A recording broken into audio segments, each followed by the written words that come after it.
משליטה, בעוד שהאקרים משתמשים בבינה מלאכותית לתקוף, חברת ארמו הישראלית פיתחה כיפת ברזל שחוסמת אותם בזמן אמת. טכנולוגיה שלומדת את התנהגות האפליקציה, הם הצליחו לכבוש את ענקית הסייבר האמריקאית רפיד 7, להגיע ל-11,000 לקוחות ברחבי העולם. איתנו באולפן שאולי רוזן, המנכ"ל והיזם שמאחורי המהפכה, שהסביר לנו איך שומרים על הענן בטוח, רגע לפני שהפריצה הבאה מתרחשת. מה שלומך? בסדר, טוב. כשאנחנו מדברים על הגנה של אפליקציות בזמן שהן רצות, זה בעצם המטרה, זה נשמע מורכב. אתם כאילו יודעים לזהות כשאפליקציה מתנהגת מוזר, מה אתם בעצם עושים? בגדול זה בדיוק זה.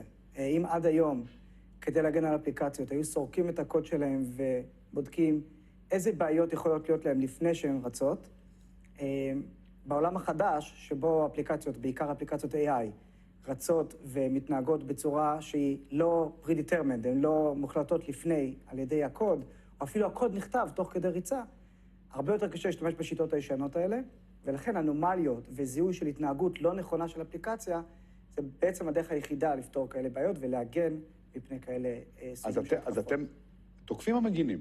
אנחנו מגינים. אתם מגינים, אבל תוך כדי תקיפה. בהיסטוריה שלנו תקפנו. לא, אבל אני יודע שכל מגן פעם תקף, זה בא משם, אבל אתם, כי קראנו לזה קצת כיפת ברזל, אז זה בעצם הגנה, או שבעצם אתם תוקפים כדי להגן? לא, אנחנו לגמרי הגנה, אנחנו בעצם, תחשוב על זה שאנחנו עוטפים את האפליקציה באיזושהי עטיפה שיודעת מה האפליקציה אמורה לעשות, ויודעת למנוע ממנה לעשות דברים שהיא לא אמורה לעשות. אם אנחנו משווים את זה, אני יודע, זה כמו, לא יודע, מצלמה שמתריעה שמישהו נכנס מהחלון במקום מהדלת, שנכנס ממקום אחר, ואתם יודעים לזהות את זה. בדיוק. אם אפליקציות או הגנה פעם הייתה מתעסקת בעיקר לבדוק שהמנעול עובד כמו שצריך, או לראות שיש אזעקה, ועכשיו קורה משהו שהוא כביכול לגיטימי, הוא לא מפעיל את האזעקה, אבל הוא לא נכון באיך שהוא מתנהג, הפועל שהבאת הביתה פתאום עושה משהו שהוא לא אמור לעשות, זה בעצם האנלוגיה של לזהות דברים שלא אמורים לקרות, מתוך ידיעה ומתוך הבנה, ואז בעצם לעצור אותם. אתה אומר בעצם שהמערכת לומדת איך האפליקציה מתנהגת. מה זה אומר? אם אתם מחפשים דברים חריגים? אני רגע אעשה, תחשוב שאפליקציה היום בעולם החדש, אפליקציות שדיברנו עליהן גם קודם פה, AI applications, נוקטות פעילויות עבור היוזרים שלהם. וזה קורה גם בארגונים. אני רגע אעשה אנלוגיה, תחשוב על האפליקציה שלך, שאתה משתמש בה, ChatGPT, שהיום רוב האנשים משתמשים בה בצורה מאוד מאוד נאיבית. מבקשים בקשה, מקבלים תשובה. אבל ברגע שמתקדמים ונותנים לאפליקציה הזאת יכולות, תחשוב שאתה תיתן ל-ChatGPT לכתוב אימיילים בשבילך, לשלוח SMSים בשבילך, אולי לפנות לחשבון בנק שלך. ברגע שהוא עושה את זה, כבר דברים שהוא יכול לעשות, יכולים גם לפגוע בך, או יותר נכון, תוקפים יכולים להשתמש בזה כדי לפגוע בך. אז אנחנו לומדים בעצם, אוקיי, איזה אימיילים הוא פותח, איזה אימיילים הוא לא פותח, לאיזה אפליקציות אחרות שלך הוא פונה או הוא לא פונה, לומדים ובעצם מתעדפים ומבינים מה ההתנהגות נורמלית של אותו סוכן עבורך, ומונעים ממנו לעשות דברים שהוא לא אמור לעשות. וזה בסוף שומר על הפרטים האישיים שלי, המידע שלי, המידע הרפואי שלי, כרטיס האשראי שלי. בדיוק, תלוי בחברה שעליה אנחנו מגינים, ואנחנו מגינים על חברות שהן חברות רפואיות, חברות פיננסיות, ממשלות, אלה הדברים המרכזיים. טוב, חתמתם הסכם אסטרטגי עם חברה ענקית ששווה מיליארדים, רפיד 7, תספר לנו מה היא עושה, אבל מה הם ראו דווקא בסטארט-אפ ישראלי יחסית קטן, שהם לא מצאו בשום מקום אחר בעולם? מה הם עושים? הם עושים המון דברים. כמו כל חברה גדולה, היום יש אלמנטים של פלטפורמיזציה, של לעשות יותר ויותר, יותר רחב ויותר רחב.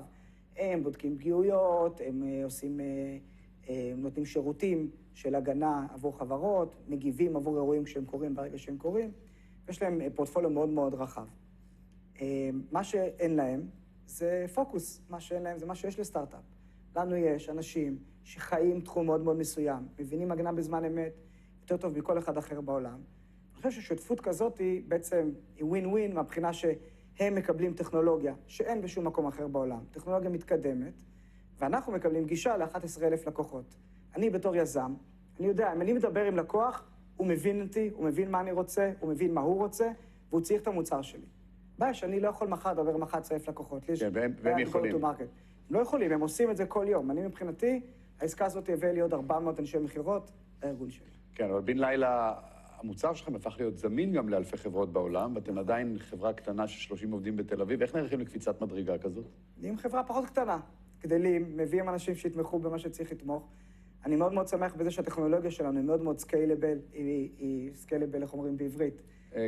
גמישה... בנויה לגדילה, נקרא לזה אוקיי. ככה.